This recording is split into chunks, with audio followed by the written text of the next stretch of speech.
ITR filing की last date 15 सितंबर बहुत नज़दीक आ चुकी है। ऐसे में बहुत सारे ट्रेडर्स को ये कन्फ्यूजन होता है कि अगर उनकी टोटल इनकम टैक्सेबल रेंज से कम है या उन्होंने पिछले फाइनेंशियल ईयर यानी 2024-25 में नुकसान किया है तो भी क्या उनको आईटीआर भरना कंपलसरी है। हम यहाँ उन 3 कारणों की बात करेंगे जिनकी वजह से उन्हें आईटीआर भरनी चाहिए।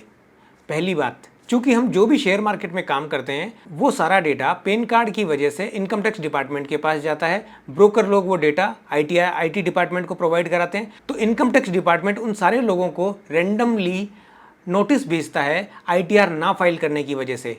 तो अगर आप फ्यूचर में आने वाले किसी भी ऐसे प्रोबेबल नोटिस या स्क्रूटनी से बचना चाहते हैं तो आपको आईटीआर भरनी चाहिए। दूसरा, अगर पिछले फाइनेंशियल ईयर में अगर आपको ट्रेडिंग से कोई लॉस हुआ है, आप उस लॉस को अगर किसी अपनी दूसरी इनकम से सेट ऑफ करना चाहते हैं तो आपको आईटीआर भरना कंपलसरी है। तीसरी और सबसे इंपॉर्टेंट बात, अगर आपको पिछले फाइनेंशियल ईयर में यानी 2023-24 में अगर नुकसान हुआ है, अगर उस नुकसान की भरपाई करने के लिए इस बार आपके पास में कोई टैक्सेबल इनकम नहीं है, तो आप उस लॉस को अगले 4 से 8 साल तक के लिए कैरी फॉरवर्ड कर सकते हैं। यानी अगर आने वाले सालों में अगर आपको इनकम होती है तो आप उसके ऊपर टैक्स नहीं देंगे। इस प्रकार अपने लॉस को कैरी फॉरवर्ड करने के लिए आपको इनकम टैक्स का टाइमली फाइल करना बहुत ही जरूरी है।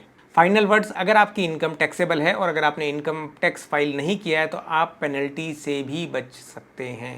Thanks for watching this video and do subscribe our channel for more such informative video. Thank you.